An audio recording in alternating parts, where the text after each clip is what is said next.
முத்துப்பாண்டி அவங்க மாமாவுக்கு திதி கொடுக்கறாரு. கூடவே ரங்கநாயகியும் மீனாட்சியும் தாரணியும் கூட இருக்காங்க. திவ்யா அப்பாவோட போட்டோவுக்கு மாலை போட்டிருக்கு. அத பார்த்து ஹாசினி சொல்றாங்க.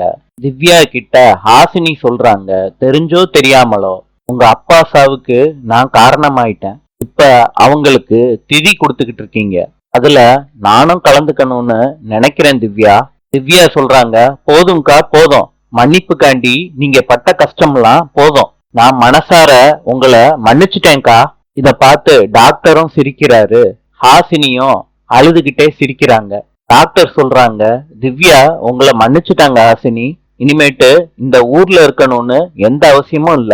உங்க ஊருக்கு நீங்க கிளம்பலாம். ஹாசினி சொல்றாங்க டாக்டர் கிட்ட, திவ்யாவோட சித்தி கிட்ட இருந்து இவளையும் இவளோட அக்காவையும் நான் காப்பாத்தணும். திவ்யா தேங்க்ஸ்கான்னு ஹாசினிய கட்டி பிடிச்சுக்கிறாங்க.